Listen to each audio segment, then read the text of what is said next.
계약 해지하려면은 2차 계약금도 다 내야 하나요?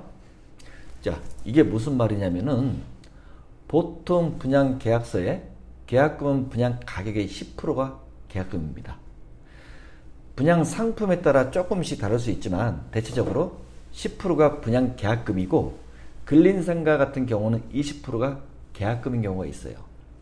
그런데 요즘같이 분양시장이 좋지 않을 때는 모델하우스에서 분양료를 높이기 위해서 계약금 10%를 1차, 2차 이렇게 나누어서 내도록 하는 것이 많다는 것을 알아두세요. 예를 들어 분양 계약금의 10%, 1차 계약금이 5%, 2차 계약금이 5% 이런 식으로요.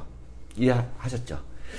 이걸 이해하셔야 다음 내용들도 이해가 좀 쉽거든요. 뭐 어려운 건 없습니다.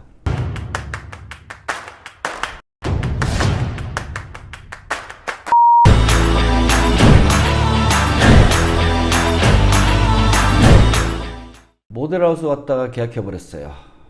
뭐 똑같은 항상 뭐 듣는 얘기죠. 설명 좀 해드릴게요. 30대 직장인 의뢰인은 어느 날 자신의 핸드폰으로 아파트 분양 광고를 받았어요. 이런 문자를 보면 그냥 신경 쓰지 말아야 하는 게 상책인데 의뢰인은 궁금해서 전화를 했다고 합니다. 그래서 아파트 모델하우스에 방문하게 된 사례로 의뢰인은 스스로가 알아서 늪속에 찾아간 케이스죠. 여하튼 의뢰인이 모델하우스에 방문하니까 분양 팀장이라는 사람이 의뢰인에게 부동산 상품에 대해 설명해 줬어요. 당연히 설명해 줬겠죠. 그래서 하는 말이 2026년이 되면 GTX가 개통이 되고 지역 주변들이 뭐 재개발이 다 들어가기 때문에 시세가 크게 오를 것이다 라고 말하고 아파트 분양을 받아야 하는 이유를 설명해 줬대요. 당연히 설명해 줬겠죠. 여러분, 그런데 이렇게 아파트 시세가 쉽게 마음대로 오를 거면은 분양 팀장이 사야 되는 거 아닌가요? 뭐 이런 생각 안 드나요? 분양 팀장은 사지도 않으면서 사람들이 좋다고 하기만 말하기만 하고 또 팔기만 한다면은 분양 팀장은 천사일까요? 그건 여러분이 뭐 판단하시고, 저는 의뢰인이 관심 있어 하는 이런 아파트 분양 상품은 원래 계약금이 8천만 원을 얘기해가지고 처음에 이제 놀랬다고 하더라고요. 그런데 분양 상담사가 1차 계약금 4천만 원만 내도 된다는 말에 의뢰는 혹해가지고 계약금 5% 4천만 원 내고 계약을 한 상태랍니다. 예.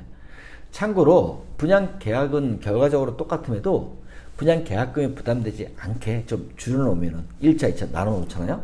그러면 사람들이 분양 계약을 하는 확률은 확실히 높아집니다. 이런 전략을 사람들 심리를 이용하는 심리 마케팅이라고도 합니다. 예. 다음 페이지 볼게요. 뻔한 얘기지만 분양 직원의 말에 거짓말과 같아가지고 취소하고 싶어요. 이 얘기예요. 자, 한번 뭔 내용인지 들여다보죠. 의뢰인은 분양 직원의 어떤 거짓말 때문에 취소를 하고 싶어 할까요? 의뢰인은 분양 직원이 말한 부분에서 GTX 개통이 조만간 이루어질 것처럼 얘기했다고 했는데 확인해보니 GTX 개통은 빨라봐야 2028년 예정이었습니다. 참 까마득하게 한참 남았다는 사실을 알게 된 거죠. 또한 분양 상담사는 GTX 때문에 발음도 안 되네. GTX 때문에 주변 아파트 시세는 계속 오르고 있다고 분양할 때 이렇게 설명을 해줬대요. 당연히 설명해 주겠죠. 과장되게. 그런데 실상은 의뢰인이 분양받은 아파트 마이너스 5천만 원 하락한 가격으로 인근 부동산에도 급매물이 엄청 많이 있다는 걸 확인했어요. 의뢰인 같은 경우 차라리 마이너스 분양권을 사는 게 현실적으로 훨씬 더 싼 겁니다. 예. 근데 무엇보다 의뢰인은 분양받는 아파트를 끌고 가고 싶지가 않아 계약 해지를 하고 싶어 했어요. 제가 늘상 얘기하지만 분양을 받기 전에 분양부상 컨설팅을 받았다면은 이렇게 머리 아픈 일을 당하지도 않을 거예요. 그럼에도 사람은 항상 분양받은 후에 뭔가 이상해지면 그때서야 저를 찾더라고요. 저를 찾는 건 좋은데 이왕이면 계약을 하기 전에 저를 찾아가지고 처음부터 마음고생하지 마세요. 네. 자, 다음 페이지 한번 또 가볼게요. 의뢰인이 궁금한 거예요. 다른 서류를 제출하지 않는 상태인데 효력이 있나요? 요거는 의뢰인뿐만 아니라 많은 분들이 항상 물어본 얘기 중에 하나예요. 이 부분은 끊임없이 물어봐요. 의뢰인은요, 가계약서라고 저한테 처음 얘기했는데 실제로는 가계약서가 아니라 정식 계약서였습니다. 가계약서는 생각하고 말 것도 없이 돈 전에 돌려받을 수 있어요. 하지만 의뢰인이 작성한 건 계약서였고, 계약서 작성 당시에 의뢰인은 이름, 주소, 주민번호, 서명만 기재했다고 했어요. 그리고 뭐 통장이나 뭐 등본이나 뭐 인감 같은 거 따로 제출하지 않기 때문에 계약서 효력이 있는지 없는지 문의를 한 거예요. 여러분은 계약서 효력이 있다고 생각하세요? 없다고 생각하세요? 예? 어렵죠? 설명해 드릴게요. 서류 없이도요, 계약서는 완성이 됩니다. 예? 이게 정답이에요.